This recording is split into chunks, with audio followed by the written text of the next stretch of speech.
ये जो चैप्टर हम लोग शुरू करने वाले हैं मेनली इसमें किसके बारे में होगा? इलेक्ट्रिक करंट के बारे में होगा। करंट दो टाइप का होता है, एक तो होता है डायरेक्ट करंट जिसको हम डीसी बोलते हैं, एक होता है अल्टरनेटिंग करंट जिसको हम एसी बोलते हैं। दो टाइप का करंट होता है। तो इस चैप्टर में हम कौन से वाले करंट की बात कर रहे होंगे? डीसी करंट की। और उसको प्रोड्यूस कैसे किया जाता है? तो सेल या बैटरी हम उसके लिए यूज करते हैं। सेल या बैटरी को यूज करके हम क्या प्रोड्यूस करते हैं? इलेक्ट्रिक करंट प्रोड्यूस करते हैं। तो इस चैप्टर में हमको मेनली किसके बारे में पढ़ना है? डायरेक्ट करंट यानी कि डीसी के बारे में पढ़ना है। इसके अलावा हम दो तीन इंस्ट्रूमेंट्स के बारे में भी पढ़ेंगे, जैसे कि हम पढ़ेंगे मीटर ब्रिज के बारे में, हम पढ़ेंगे पोटेंशियोमीटर के बारे में, हम पढ़ेंगे सेल या बैटरी के बारे में कि किस तरीके से सेल या बैटरी करंट प्रोड्यूस करती है ना। तो इसके अलावा रेजिस्टेंस क्या होता है ना, ये इस टाइप की सी चीज़ें हम लोग इस चैप्टर में मेनली स्टडी करेंगे। ठीक है। इलेक्ट्रोडायनेमिक्स का मतलब है study of electric charge at motion. अगर मोशन कर रहा है इलेक्ट्रिक चार्ज तो उसकी स्टडी को हम क्या बोलेंगे? इलेक्ट्रोडायनेमिक्स। और स्टैटिक चार्ज की स्टडी को हम क्या बोलते हैं? इलेक्ट्रोस्टैटिक्स बोलते हैं। ठीक है, चलिए जी, तो शुरू करते हैं चैप्टर। सबसे पहला जो टॉपिक है वो है इलेक्ट्रिक करंट। भाई इलेक्ट्रिक करंट होता क्या है? सबसे पहला जो क्वेश्चन हमारे दिमाग में आता है वो ये आता है कि भाई चैप्टर का नाम है करंट इलेक्ट्रिसिटी, तो ये जो इलेक्ट्रिक करंट हम बार बार वर्ड यूज कर रहे हैं ये क्या चीज़ है भाई, है ना। तो इलेक्ट्रिक करंट किसको बोला जाता है? ध्यान से समझना। देखो मान लो कि एक वायर है और उस वायर के अंदर कुछ इलेक्ट्रॉन मूव कर रहे हैं। आपने हो सकता है किसी बैटरी से उसको जोड़ा हो या किसी भी तरीके से कोई इलेक्ट्रिक फील्ड अप्लाई किया हो जिससे इलेक्ट्रॉन एक पर्टिकुलर डायरेक्शन में मूव कर रहे हैं। तो ये जो इलेक्ट्रॉन्स हैं ये लेफ्ट से राइट की तरफ मूव कर रहे हैं यहाँ पे। ठीक है, हमने क्या देखा कि इस वायर का अगर एक क्रॉस सेक्शनल एरिया लिया जाए, ये एक क्रॉस सेक्शनल एरिया अगर हम कंसिडर कर लें तो इस क्रॉस सेक्शनल एरिया से कुछ इलेक्ट्रॉन पास हो रहे होंगे, है ना। हर एक टाइम पे कुछ इलेक्ट्रॉन इसमें से पास हो रहे हैं। मान लो कि हम टी टाइम के अंदर चेक करें कि टी टाइम के अंदर कितने इलेक्ट्रॉन पास हुए। मान लो n electron, n number of electrons pass हो रहे जिन पे टोटल चार्ज है क्यू।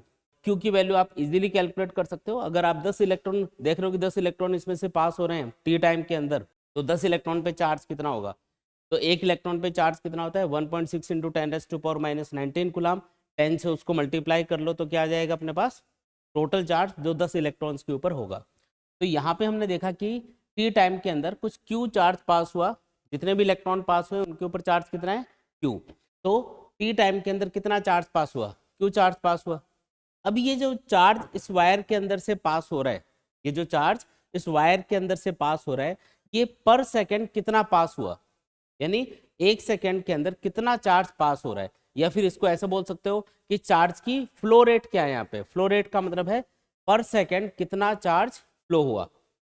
तो यहाँ पे चार्ज की जो फ्लो रेट निकल के आएगी वो आएगी Q बाई टी के बराबर। और इसी फ्लो रेट को ही हम क्या बोलते हैं? दूसरे वर्ड्स में इलेक्ट्रिक करंट बोलते हैं। तो इलेक्ट्रिक करंट क्या है एक्चुअली?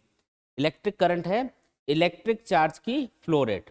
अगर इलेक्ट्रिक चार्ज एक ही जगह पे है, स्टैटिक है, रुका हुआ है, तो उसकी फ्लो रेट क्या होगी? जीरो। वो फ्लो ही नहीं करेगा तो फ्लो रेट कितनी हो गई? जीरो हो गई। और उस कंडीशन में करंट कितना प्रोड्यूस होगा? जीरो। लेकिन अगर इलेक्ट्रिक चार्ज मूव कर रहा है तो पर सेकेंड किसी भी जगह से, हो सकता है किसी वायर से या फ्री स्पेस के अंदर कहीं कुछ चार्ज मूव कर रहा हो, तो पर सेकेंड किसी भी पॉइंट से कितना चार्ज पास हुआ, बस उसी को हमने क्या नाम दे दिया? इलेक्ट्रिक करंट नाम दे दिया। तो इलेक्ट्रिक करंट की डेफिनेशन क्या है? The flow rate of electric charge is called electric current. ठीक है, समझ में आई ये बात? तो इलेक्ट्रिक करंट हम बोलते हैं ना, इलेक्ट्रिक करंट फ्लो हो रहा है, तो एक्चुअल में फ्लो कौन हो रहा होता है? इलेक्ट्रॉन फ्लो हो रहे होते हैं या चार्ज पार्टिकल्स फ्लो हो रहे होते हैं, और उसकी वजह से वो करंट प्रोड्यूस होता है। तो करंट फ्लो होने का मतलब ये नहीं है कि करंट नाम की कोई चीज फ्लो हो रही है, नहीं। करंट किसको बोला गया है? चार्ज किस रेट से फ्लो हो रहा है, बस उसी का नाम हमने क्या रख दिया? इलेक्ट्रिक करंट रख दिया। सिंपल सी चीज है एकदम। ठीक है, तो इलेक्ट्रिक करंट का फॉर्मूला क्या बन गया? I equal to Q by T. ये वाला जो करंट है इसको हम एवरेज करंट भी बोल सकते हैं। क्यों भाई एवरेज करंट क्यों? क्योंकि टी टाइम के अंदर टोटल कितना चार्ज पास हुआ? क्यू। तो total charge upon total time हमने फॉर्मूला यूज किया एक तरह से इस करंट को कैलकुलेट करने के लिए। तो इसको हम बोलेंगे एवरेज करंट, क्योंकि ये एवरेज वैल्यू ऑफ करंट निकल के आई है। कौन सा करंट है ये? एवरेज करंट अपने पास आ गया। इसका दूसरा टाइप होता है इंस्टेंटेनियस करंट। किसी एक पर्टिकुलर इंस्टेंट पे किसी भी वायर से या किसी भी पॉइंट से कितना करंट पास हुआ उसी को हम क्या बोलेंगे? इंस्टेंटेनियस करंट, उसके लिए एक लिमिट है कि टाइम इंटरवल होना चाहिए छोटा। तो अगर मैं इस टी को बहुत छोटा एज्यूम कर लूँ, let T is almost zero, exact zero नहीं, ऑलमोस्ट जीरो, है ना, बहुत छोटा सा टाइम है, तो उसको मैं डी टी बोल सकता हूँ। अगर स्मॉल टाइम इंटरवल है तो उसको हम क्या बोलेंगे, डी टी बोलेंगे। तो हमने ये बोल दिया कि सपोज करो कि इस वायर से डी टी टाइम के अंदर सपोज करो डी क्यू चार्ज पास हो रहा है ना, तो एक इंस्टेंट का टाइम, एक इंस्टेंट को हमने डी टी से रिप्रेजेंट किया, तो उस एक इंस्टेंट के अंदर कितना करंट पास हुआ होगा, तो उस करंट की वैल्यू होगी D Q by D T. और ये जो करंट है इसको हमको क्या बोलना चाहिए, इंस्टेंटेनियस करंट, क्योंकि एक पर्टिकुलर इंस्टेंट पे ये करंट की वैल्यू है, इंस्टेंटेनियस करंट। ठीक है, तो इंस्टेंटेनियस करंट का मीनिंग क्या है, किसी एक पर्टिकुलर इंस्टेंट पे फ्लो होने वाला करंट, किसी भी वायर के थ्रू या किसी भी जगह पे एक इंस्टेंट के अंदर कितना करंट पास हुआ उसी को हम क्या बोलेंगे, इंस्टेंटेनियस करंट। जैसे हमारे पास में एक अमीटर है जो कि करंट को मेजर करने वाला डिवाइस होता है, उसको किसी सर्किट में कनेक्ट किया हुआ है। अब सर्किट को जैसे आप ऑन करते हो तो उसका जो पॉइंटर हो एकदम से कुछ करंट की रीडिंग शो करेगा, तो वो कौन सा करंट है, इंस्टेंटेनियस करंट जो वो दिखा रहा होता है। अगर आप बैटरी का वोल्टेज कम ज़्यादा करोगे तो उसका जो पॉइंटर है अमीटर का वो भी आगे पीछे मूव करेगा, यानी कि वो कौन से करंट की वैल्यू को बता रहा है, एक पर्टिकुलर इंस्टेंट पे, जिस इंस्टेंट पे आप वोल्टेज को कम ज़्यादा करो उसी इंस्टेंट पे करंट कितना है सर्किट में उसकी वैल्यू बता रहे हैं, इसलिए हम इसको क्या बोलेंगे, इंस्टेंटेनियस। इसके बाद में अब बात आती है कि जो करंट है वो स्केलर क्वांटिटी है या वेक्टर क्वांटिटी है। तो जो करंट है वो एक स्केलर क्वांटिटी है, current is scalar quantity. Scalar quantity क्यों माना गया है इसको, जैसे कि एग्जांपल के थ्रू इसको समझो। जैसे मान लो कि ये कुछ वायर्स हैं, अब करंट को स्केलर क्यों मानते हैं उसको ध्यान से समझेंगे। ये कोई वायर्स है, इस पॉइंट पे कनेक्टेड है, इधर से 1 एम्पियर करंट आया, करंट की जो ऐसा यूनिट होती है वो एम्पियर होती है। इधर से मान लो 2 एम्पियर करंट आया और इधर से कितना करंट बाहर निकलेगा, तो 1 एम्पियर इधर से, 2 एम्पियर इधर से, तो 3 एम्पियर करंट इधर से बाहर जा रहा होगा। तो इस करंट को ऐड करने के लिए मैंने कोई भी वेक्टर एडिशन का फॉर्मूला यूज नहीं किया, मैंने सिंपल एडिशन करके यहाँ पे करंट की वैल्यू कैलकुलेट कर ली। इसलिए करंट को हम मानेंगे हमेशा स्केलर क्वांटिटी, क्योंकि ये वेक्टर एलजेब्रा को या वेक्टर एडिशन के जो रूल्स है उसको फॉलो ही नहीं करता, इसलिए हम करंट को क्या मानेंगे, स्केलर क्वांटिटी मानेंगे। भाई ये जो वायर्स हैं इनके बीच का एंगल अगर ज़्यादा होता है कम होता तो भी करंट की वैल्यू इतनी होती, तो उससे कोई फर्क नहीं पड़ना कि कितने एंगल के ऊपर ये दोनों वायर्स आपस में कनेक्टेड है, एंगल का कोई रोल नहीं है। तो कोई वेक्टर एडिशन आपको करना नहीं है, सिंपल एडिशन करके आपको टोटल करंट कैलकुलेट करना है। फिर ये डायरेक्शन क्यों दिखा रखी है, तो ये एक्चुअल में कौन सी डायरेक्शन में वायर के अंदर पॉजिटिव चार्ज फ्लो हो रहा होगा उस डायरेक्शन को हम करंट की डायरेक्शन कंसिडर करते हैं, इसलिए हमने ये सिंबल दिखा रखा है। अभी हम उस पर भी बात करेंगे कि एरो का सिंबल हम किस तरीके से लगाएंगे, किस तरीके से हम करंट की डायरेक्शन पता करेंगे किसी भी वायर के अंदर। तो ये बेसिक बातें समझ में आई क्या, करंट क्या है, the flow rate of electric charge is called electric current. दूसरी बात क्या समझ में आई, दो टाइप का करंट होता है, कौन कौन सा, एवरेज करंट और इंस्टेंटेनियस करंट। एवरेज करंट का फॉर्मूला क्या होगा, total charge upon total time जो भी फ्लो हुआ। दूसरा इंस्टेंटेनियस करंट का मतलब क्या होगा, किसी एक पर्टिकुलर इंस्टेंट पे करंट की जो वैल्यू होगी उसको हम क्या बोलेंगे, इंस्टेंटेनियस करंट बोलेंगे। करंट क्या है, स्केलर क्वांटिटी है, ये भी ध्यान रखना है क्योंकि ये वेक्टर एल्जेब्रा को फॉलो नहीं करता। ऐसा यूनिट क्या होगी इसकी, करंट की ऐसा यूनिट क्या होती है बोलो, या तो कूलाम पर सेकंड लिख सकते हो या फिर एम्पियर। मोस्टली हम एम्पियर वाली यूनिट यूज करते हैं, कूलाम पर सेकंड भी आप लिख सकते हो, ऐसा यूनिट कूलाम पर सेकंड भी है, क्योंकि चार्ज की यूनिट क्या होती है कूलाम, टाइम की क्या होती है सेकंड, तो कूलाम पर सेकंड भी करंट की यूनिट होती है। आया समझ में, इतना क्लियर एकदम, ठीक है। चलो आगे बढ़ते हैं। के बाद में डायरेक्शन ऑफ इलेक्ट्रिक करंट हम किस तरीके से डिसाइड करते हैं उसकी बात करेंगे। देखो करंट की डायरेक्शन किस हिसाब से डिसाइड करनी है, तो एक वायर हम यहाँ पे एज्यूम कर रहे हैं और मान लो कि इस वायर को हमने एक वोल्टेज सोर्स से कनेक्ट किया हुआ है, एक सेल या बैटरी से इसको कनेक्ट किया हुआ है, ठीक है, कोई 20 वोल्ट की बैटरी यहाँ पे लगा रखी है। अब जो मेटल वायर है ये क्या चीज़ है यहाँ पे, मेटल वायर, ठीक है। जो मेटल वायर है, मेटल्स की एक खास बात होती है कि मेटल्स के अंदर बहुत सारे फ्री इलेक्ट्रॉन्स होते हैं, तो इसके अंदर क्या होंगे, बहुत सारे फ्री इलेक्ट्रॉन होंगे जो रैंडमली घूम रहे होंगे। लेकिन जैसे बैटरी कनेक्ट करोगे तो बैटरी की वजह से क्या होगा, ये जो पॉजिटिव टर्मिनल है ये फ्री इलेक्ट्रॉन्स को अपनी तरफ अट्रैक्ट करेगा, इलेक्ट्रॉन्स पे नेगेटिव चार्ज होता है, तो ये पॉजिटिव चार्ज क्या करेगा, ये पॉजिटिव टर्मिनल क्या करेगा, जो फ्री इलेक्ट्रॉन्स इसके अंदर घूम रहे होंगे रैंडमली इधर उधर, उनको अपनी तरफ अट्रैक्ट करेगा। तो ये जो फ्री इलेक्ट्रॉन्स है ये देखो पॉजिटिव टर्मिनल की तरफ मूव करना स्टार्ट कर देंगे। तो जब ये इलेक्ट्रॉन इस तरीके से सर्किट में मूव करेंगे तो एक करंट प्रोड्यूस होगा। अब मेनली अगर देखा जाए तो करंट किसकी वजह से प्रोड्यूस हो रहा है, इलेक्ट्रॉन्स के मोशन की वजह से, है ना। इसलिए जिस डायरेक्शन में इलेक्ट्रॉन मूव कर रहे हैं उस डायरेक्शन में भी हम एक करंट एज्यूम करते हैं जिसको हम बोलते हैं इलेक्ट्रॉनिक करंट। क्या बोलते हैं इसको, इलेक्ट्रॉनिक करंट। लेकिन इसको हम कभी भी सर्किट में शो नहीं करते, इलेक्ट्रॉनिक करंट को सर्किट में शो नहीं किया जाता, क्योंकि हम करंट को जैसे वाटर से कंपेयर करके समझते हैं। वाटर हमेशा किधर से किधर फ्लो होता है, हाई लेवल से लो लेवल की तरफ। ये जो पॉजिटिव टर्मिनल है इसका मतलब होता है हाई पोटेंशियल। पॉजिटिव टर्मिनल का मतलब क्या है, हाई पोटेंशियल। नेगेटिव टर्मिनल का मतलब क्या है, लो पोटेंशियल। अगर इलेक्ट्रॉन्स को देखा जाए तो ये कौन सी डायरेक्शन में मूव कर रहे हैं, ये लो पोटेंशियल से हाई पोटेंशियल की तरफ जा रहे हैं। देखा जाए तो नेगेटिव टर्मिनल इनको रिपेल कर रहा होगा, पॉजिटिव इनको अट्रैक्ट कर रहा होगा। तो कौन सी डायरेक्शन में ये मूव कर रहे हैं, लो पोटेंशियल से हाई पोटेंशियल। तो जैसे वाटर फ्लो होता है ये तो उसका उल्टा एक तरह से कॉन्सेप्ट हो गया। तो इसको हम कंसिडर नहीं करेंगे। हम जो करंट की डायरेक्शन एज्यूम करेंगे वो ये मानते हुए एज्यूम करेंगे कि मान लो अगर इस वायर के अंदर पॉजिटिव चार्ज होता तो वो कौन सी डायरेक्शन में मूव करता, पॉजिटिव टर्मिनल से वो रिपेल होता, नेगेटिव से अट्रैक्ट होता, तो कौन सी डायरेक्शन में मूव करता, पॉजिटिव टर्मिनल से नेगेटिव टर्मिनल की तरफ, यानी कि हाई पोटेंशियल से लो पोटेंशियल की तरफ। इसलिए हम करंट की जब भी डायरेक्शन बताएंगे, जब भी हमें करंट की डायरेक्शन बतानी होगी तो हमेशा किधर बताएंगे हम, हाई पोटेंशियल से लो पोटेंशियल की तरफ। किधर बतानी है, हाई पोटेंशियल से लो पोटेंशियल की तरफ, ठीक है। तो करंट की डायरेक्शन आप किस तरीके से चेक कर सकते हो, high potential to low potential, ठीक है। पहला तरीका समझ में आया। या फिर आप इस तरीके से भी डिसाइड कर सकते हो कि जिस डायरेक्शन में पॉजिटिव चार्ज मूव करेगा उसी डायरेक्शन में करंट की डायरेक्शन मूव कंसिडर करनी है। जैसे मान लो ये पॉजिटिव चार्ज है, ये इधर जा रहा है, तो करंट की डायरेक्शन भी यही मानी जाएगी। यही क्या है, डायरेक्शन ऑफ करंट है, ठीक है। जिस डायरेक्शन में पॉजिटिव चार्ज मूव करेगा वही क्या मानना है, करंट की डायरेक्शन एज्यूम करनी है।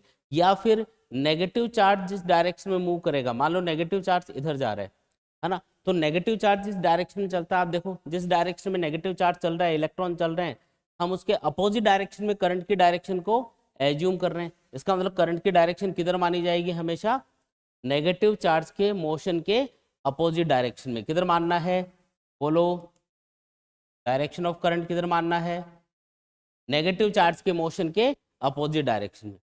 नेगेटिव चार्ज इलेक्ट्रॉन भी हो सकता है, कोई नेगेटिव आयन भी हो सकता है, कोई भी नेगेटिवली चार्ज पार्टिकल हो सकता है।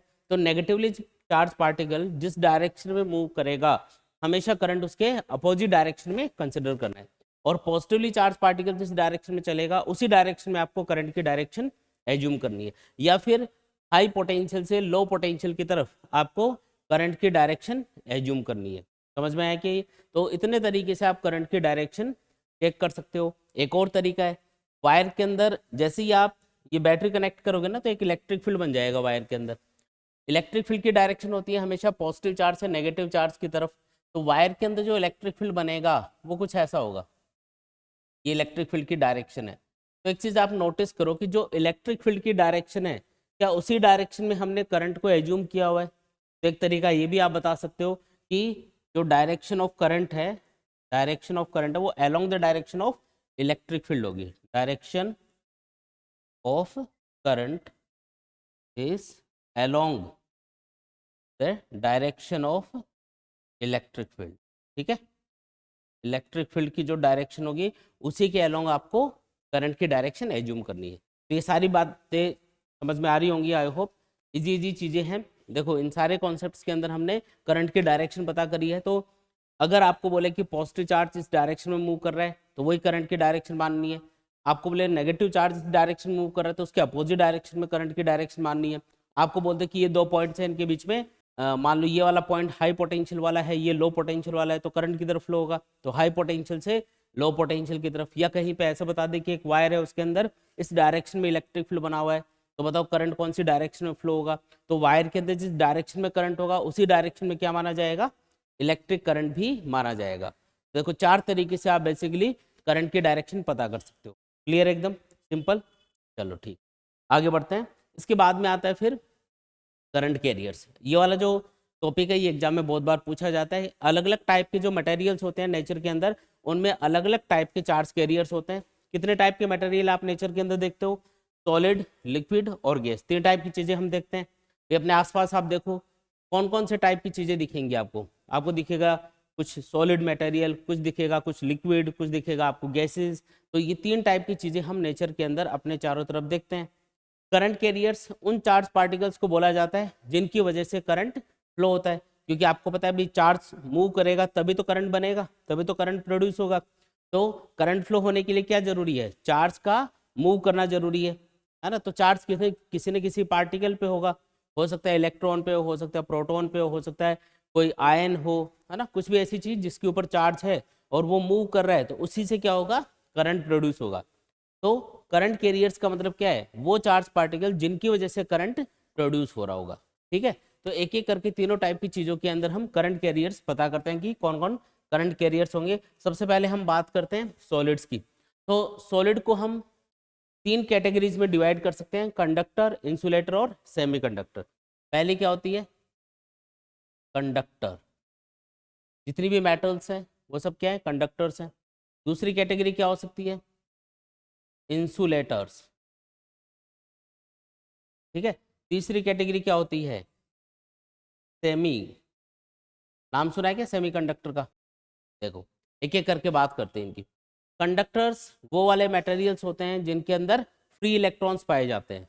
उनमें फ्री इलेक्ट्रॉन्स की वजह से करंट फ्लो होगा, फ्री इलेक्ट्रॉन्स के मोशन की वजह से करंट फ्लो होगा। इसका मतलब जो कंडक्टर्स हैं उनके अंदर चार्ज कैरियर्स कौन हो गए? Free electrons. कौन हो गए? फ्री इलेक्ट्रॉन्स हो गए। ठीक है, दूसरा जो मटेरियल है वो है इंसुलेटर, जैसे प्लास्टिक, वुड, ग्लास। इनके अंदर करंट फ्लो होता है क्या? नहीं होता। इसलिए क्यों नहीं होता? क्योंकि इनके अंदर चार्ज कैरियर्स नहीं होते, कोई ऐसा पार्टिकल नहीं होता चार्ज को एक जगह से दूसरी जगह लेके जा सके, इसलिए इनके अंदर करंट भी फ्लो नहीं होगा। इसका मतलब जो इंसुलेटर्स हैं उनके अंदर नो चार्ज कैरियर्स होंगे, कोई भी चार्ज कैरियर नहीं होंगे इसके अंदर। सेमीकंडक्टर कौन सा वाला मटेरियल होता है? तो कार्बन, सिलिकॉन, जर्मेनियम, ये सब सेमीकंडक्टर की कैटेगरी में आते हैं। इनमें दोनों प्रॉपर्टी होती है, कंडक्टर और इंसुलेटर वाली। ये एक पर्टिकुलर टेम्परेचर के ऊपर या एक पर्टिकुलर वोल्टेज के ऊपर ये कंडक्टर की तरह बिहेव कर सकते हैं, और उससे कम वोल्टेज पे या कम टेम्परेचर पे ये इंसुलेटर की तरह बिहेव कर सकते हैं। तो इनमें दोनों प्रॉपर्टी है, इसलिए इसको हम क्या बोलेंगे? सेमीकंडक्टर। जैसे कार्बन, सिलिकॉन, जर्मेनियम, इनके अंदर चार्ज कैरियर कौन होते हैं? तो एक तो होते हैं फ्री इलेक्ट्रॉन्स। कौन होते हैं? Free electrons. और दूसरी चीज क्या होती है? होल्स। होल्स क्या है इसकी भी अपन बात करेंगे आगे। तो अभी तो नाम याद रखो कि सेमीकंडक्टर मटेरियल्स के अंदर कौन कौन चार्ज कैरियर्स होंगे। एक तो होंगे फ्री इलेक्ट्रॉन्स और दूसरी चीज क्या होगी? होल्स। ठीक है, क्लियर एकदम बात। तो ये आपको याद रखना है। अगर आप कंबाइंडली देखो तो सॉलिड्स के अंदर चार्ज कैरियर कौन कौन है, तो फ्री इलेक्ट्रॉन्स और होल्स बता सकते हो, क्योंकि सॉलिड में तीनों ही चीजें आ गई। तो तीनों में कंबाइंडली पूछे तो क्या बताओगे? फ्री इलेक्ट्रॉन्स एंड होल्स, ये क्या होंगे? चार्ज कैरियर्स होंगे। अब आते हैं लिक्विड्स के ऊपर। जो लिक्विड्स हैं इनके अंदर चार्ज कैरियर होते हैं या नहीं होते? तो अगर प्योर वाटर की बात करें तो उसमें करंट फ्लो नहीं होता। प्योर वाटर होता है ना H2O, उसके अंदर करंट फ्लो नहीं होगा। इसका मतलब प्योर वाटर क्या है? एक इंसुलेटिंग मीडियम है, एक इंसुलेटर है एक तरह से, लेकिन आप उसमें थोड़ा सा सोल्ट मिला दो, NaCl मिला दो, तो आप क्या देखोगे कि जो NaCl मॉलिक्यूल है वो Na+ और Cl- आयन में टूट जाता है पानी के अंदर। और Na+ और Cl- ये जो आयंस हैं, पॉजिटिव और नेगेटिव आयंस हैं, ये इधर उधर मूव कर सकते हैं लिक्विड के अंदर। तो इनकी वजह से क्या प्रोड्यूस हो सकता है?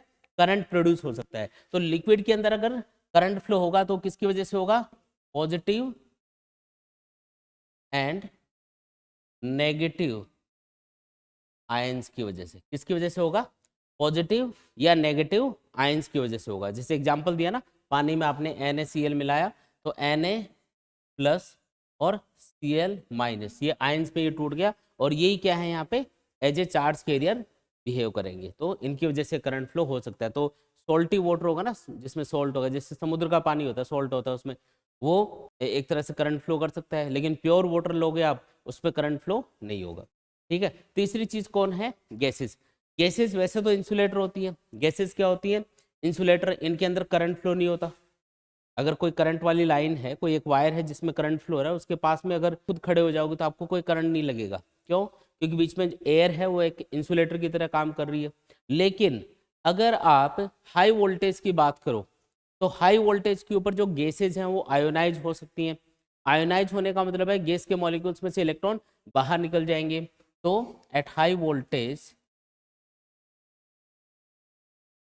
हाई वोल्टेज पे क्या होगा, जैसे मान लो कि ये कोई वायर है, हाई टेंशन लाइन है, और इसमें से करंट पास हो रहा है हाई वोल्टेज के ऊपर। तो अगर हाई वोल्टेज है तो इसके आसपास की जो एयर होगी वो आयोनाइज हो जाएगी। ये जो गैस के मॉलिक्यूल्स है ये क्या हो जाएंगे, आयोनाइज हो जाएंगे। आयोनाइज होने का मतलब क्या है, गैस के मॉलिक्यूल्स में से इलेक्ट्रॉन बाहर चले जाएंगे। अगर इलेक्ट्रॉन बाहर निकलेंगे, किसी भी गैस के मॉलिक्यूल्स में से अगर इलेक्ट्रॉन बाहर निकल रहे हैं तो उस मॉलिक्यूल पे कौन सा चार्ज आएगा, पॉजिटिव। ठीक है, तो ये कुछ पॉजिटिव आयंस यहाँ पे क्रिएट हो गए। किसकी वजह से, तो जिन गैस के मॉलिक्यूल्स में से इलेक्ट्रॉन बाहर निकले उनके ऊपर कौन सा चार्ज आया, पॉजिटिव। और इलेक्ट्रॉन के ऊपर कौन सा चार्ज होता है, नेगेटिव। तो साथ में यहाँ पे कौन घूम रहे हैं, नेगेटिवली चार्ज इलेक्ट्रॉन्स घूम रहे हैं। कौन घूम रहे हैं बोलो, नेगेटिवली चार्ज पार्टिकल्स घूम रहे हैं, जो कौन है, इलेक्ट्रॉन्स हैं। तो इस तरीके से यहाँ पे दो टाइप के चार्ज पार्टिकल्स यहाँ पे हाई वोल्टेज के ऊपर प्रोड्यूस हो गए। कौन कौन, पॉजिटिव आयंस और फ्री इलेक्ट्रॉन। और ये दोनों ही ऐसे पार्टिकल्स हैं जिनकी वजह से करंट फ्लो हो सकता है। तो हाई वोल्टेज के ऊपर जो गैसेज है वो भी आयोनाइज होकर करंट फ्लो कर सकती है। इसका मतलब उसमें चार्ज कैरियर कौन माना जाएगा, पॉजिटिव आयंस, पॉजिटिव कौन माना जाएगा, positive ions and free electrons. समझ में आ गई बात। तो हाई वोल्टेज के ऊपर होगा, लेकिन ऐसे लो वोल्टेज के ऊपर जो गैसेज है वो इंसुलेटर की तरह ही काम करेंगे, लेकिन हाई वोल्टेज के ऊपर जो गैसेज है वो किसकी तरह बिहेव करने लग जाती है, एक कंडक्टर की तरह बिहेव करने लग जाती है। सिंपल है एकदम, समझ में आई ये बात। ठीक है,